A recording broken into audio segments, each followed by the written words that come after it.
Government employees, maging produktibo pa nga ba sa 10-hour workday? One of the major offices sa isang local government unit na laging pinupuntahan ng mga taxpayers o ng mga tao is the treasurer's office. So, gusto po namin sila ma-accommodate lahat. Kung kami ay ma-extend yung aming office hour, pinari from 8 to 7 or from 9 to 8 p.m., at least yung mga nasa private sector na may mga obligasyon sa city government, no? Makakapunta po sila sa amin dahil 5 po ang kanilang labas. Hindi na po sila makikiusap sa mga fixer, hindi na po sila makikiusap ng kani-kaninong tao na pinagmumulan po na naluloko po sila.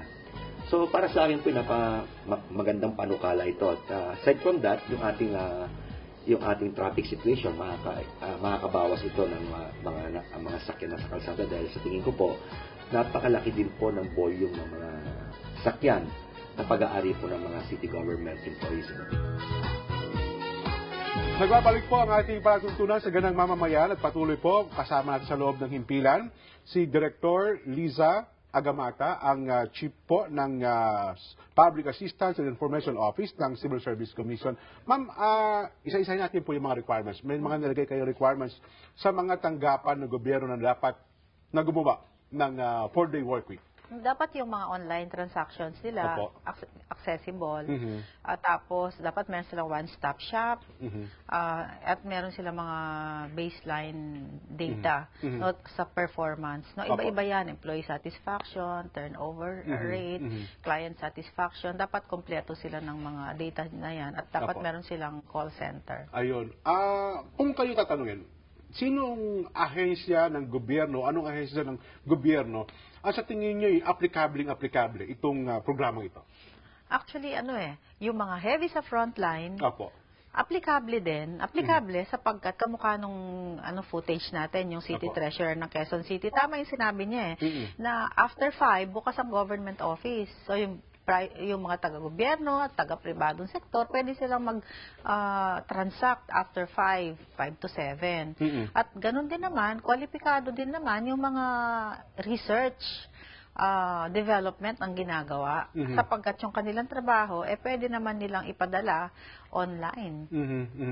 So, ibig sabihin po dito, hindi naman mababalam ang trabaho ng ang serbisyo ng gobyerno kung pipiliin nilang Monday to Thursday or Tuesday to Friday. Hindi, nasa proper planning execution lang yan.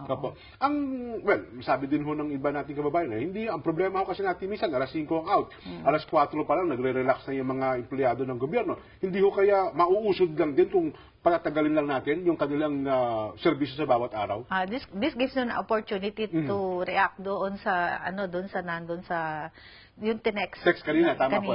Sabi, lalo lang tatama rin ang empleyado ng gobyerno. So, I'd like to take this opportunity to correct that perspective.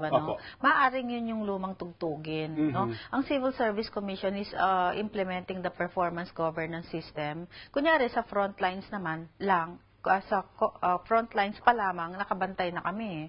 Meron kaming mga auditors na pumupunta sa mga government offices, especially 12 to 1, to check, dapat bukas kayo ng 12 to 1. Dapat hindi mabalam yung transaksyon. Tapos meron silang rating and all. So, tuloy-tuloy yan mula nung lumabas yung Anti-Red Tape Act of 2007. So, tignan lang nila yung positive side. Baaring may mga ganyan nga sa negatibong parte, pero dapat i-feedback nila. But that is also feedback, no, itong natanggap natin sa text na ito. At kaya ngayon, sinasabi natin, tuloy-tuloy lang silang mag-feedback. Ang napakaganda niyan, i-text nila sa contact center ng Civil Service Commission yung specific yung oras, anong tanggapan, pwede kung sino mas maganda yon. Kung matatanong nila pangalan, Ayun.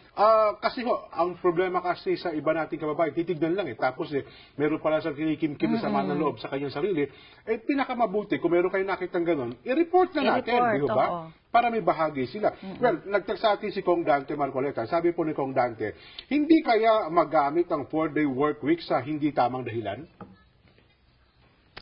Posible po yan. Pero nasa ano pa rin yan, nasa government, head ng government agency. Opo. At ganun din yung mga managers. No? Opo. Ganun na rin sa empleyado. Basta meron silang performance planning, may performance management system sila. At ganun din may feedback. Opo. Open sila sa feedback ng mamamayan.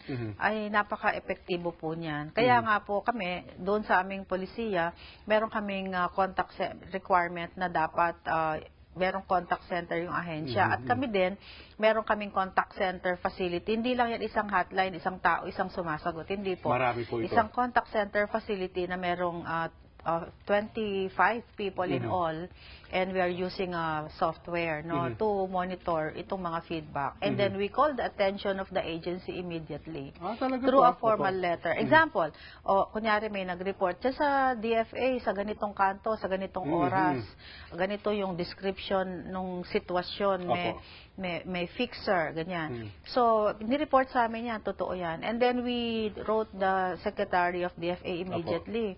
Then, nagpa-ano sila, yung entrapment. Opo. And then, nakuha nila yung mga fixers na nandyan. Na walang kinalaman dun sa mga empleyado sa loob.